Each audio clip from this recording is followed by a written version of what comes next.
ಮಾಹಿತಿ ಹಕ್ಕು ಕಾಯ್ದೆಗೆ ಸಂಬಂಧಿಸಿದಂತೆ ಗಂಭೀರ ಆರೋಪ ಕೇಳಿಬಂದಿದೆ.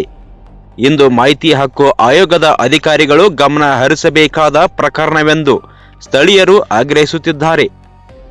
ಅಥಣಿ ತಾಲೂಕಿನ ಸಂಕನಟ್ಟಿ ಗ್ರಾಮ ಪಂಚಾಯಿತಿ ಅಧಿಕಾರಿಗಳ ವಿರುದ್ಧ ಆರ್ಟಿಐ ಕಾರ್ಯಕರ್ತರಿಂದ ಭಾರೀ ಆರೋಪ ಕೇಳಿಬಂದಿದೆ.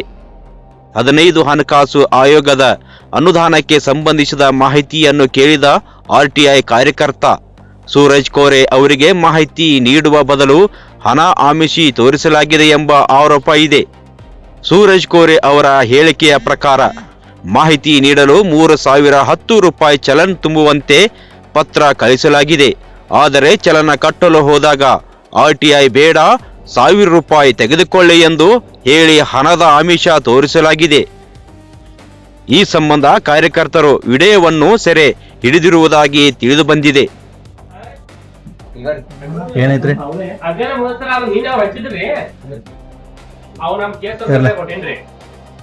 ಏನೈತ್ರಿ?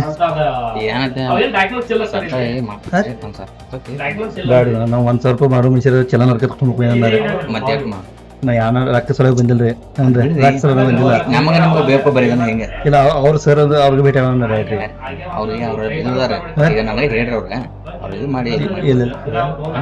ಬ್ಯಾಡ್ರಿ ಚಲನ್ ತುಂಬ್ತಾನೆ ಡಾಕ್ಯುಮೆಂಟ್ ಕೊಡ್ರಿ.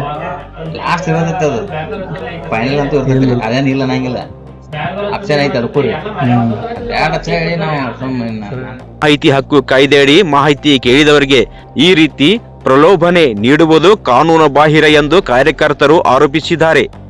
ಸಂಬಂಧಿತ ಅಧಿಕಾರಿಗಳ ವಿರುದ್ಧ ತಕ್ಷಣ ಕ್ರಮ ಕೈಗೊಳ್ಳಬೇಕು ಎಂದು ಅವರು ಆಗ್ರಹಿಸಿದ್ದಾರೆ. ಈ ಘಟನೆ ಬಗ್ಗೆ ಮಾಹಿತಿ ಹಕ್ಕು ಆಯೋಗ ಮತ್ತು ಮೇಲಾಧಿಕಾರಿಗಳು ಯಾವ ರೀತಿಯ ಕ್ರಮ ಕೈಗೊಳ್ಳುತ್ತಾರೆ ಎಂಬುದನ್ನು ಕಾದು ನೋಡಬೇಕಾಗಿದೆ.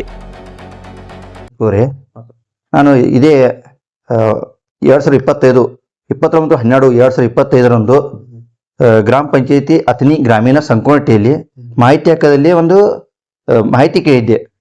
ಅದರಲ್ಲಿ ಮಾಹಿತಿಯಾಗಿ ನಾನು ಇವತ್ತು 28/1/2021 ನನಗೆ ಒಂದು ಲೆಟರ್ ಬರ್ತೇವೆ ಮನೆಗೆ. ನಾನು ಆ ಲೆಟರ್ ತೆಗೆದುಕೊಂಡು ಆ ಗ್ರಾಮ ಪಂಚಾಯತಿಗೆ ಹೋಗಿ ಅಲ್ಲಿನ ಸೆಕ್ರೆಟರಿ ಅವ್ರಿಗೆ ಭೇಟಿಯಾಗಿ ಆ ಚಲನ್ ನಂಗೆ ಪಾವತಿ ಕೊಡಿ, ನಾನು ಅಮೌಂಟ್ ತುಂಬಿದ್ದೀನಿ, ಇವತ್ತು ದಾಖಲೆಯನ್ನು ಪೂರೈಸಿ ತಂದರೆ.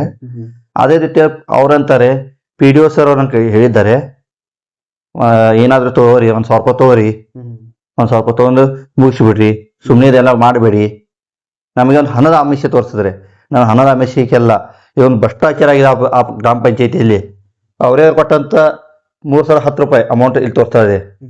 ಅದು ನಾವು ಚಲನ್ ತುಂಬಿದ್ರೆ ಇವರು 1,000 ರೂಪಾಯಿ ಕೊಡ್ತೀವಿ ನಿಮಗೆ, ಇದೇನು ಮಾಡಬೇಡಿ. ಸಂಕನಟ್ಟಿ ಪಂಚಾಯತಿಯಲ್ಲಿ ಅವರು ಯಾರೋ ಕರಂಡಿ ಅಂತ ಸೆಕ್ರೆಟರಿ ಇದ್ದಾರೆ, ಅವರು ಹೇಳ್ತಿದ್ದಾರೆ. ಈಗ ನನಗೆ ದಾಖಲೆ ಎಲ್ಲ ಪೂರೈಸಬೇಕು. ನಾನು ಚಲನ್ ತುಂಬಲಿಕ್ಕೆ ತಯಾರಿದ್ದೇನೆ ಹೀಗಾಗಿ. ಆದ್ರೆ ದಾಖಲೆಗಳು ಚಲನ್ ನಮಗೆ ಕೊಡ್ತಾ ಇಲ್ಲ ಅವ್ರಿನ್ನು. ನಾನು ಇವತ್ತು ಬರೋಬ್ಬರಿ 7 ಗಂಟೆ ತನಕ ವೇಟ್ ಮಾಡಿದ್ದೇನೆ ಅಲ್ಲಿ, ಆದ್ರೆ ನಮಗೆ ದಾಖಲಾತಿಗೂ ಕೊಡ್ತಾ ಇಲ್ಲ ಇವರು. ಇದಕ್ಕೆ ಸಂಬಂಧಪಟ್ಟ ಇಲಾಖೆಯವರು ಅವ್ರ ಮೇಲೆ ಸೂಕ್ತ ಕ್ರಮ ಕೈಗೊಳ್ಳಬೇಕು. ನನ್ನ ದಾಖಲಾತಿಯನ್ನು ನೀಡಲೇ ಚಲನ್ ಕೊಟ್ಟು ದಾಖಲಾತಿಯನ್ನು ನೀಡಬೇಕೆಂದು ನಾನು ಕೇಳ್ಕೊತಿದ್ದೇನೆ.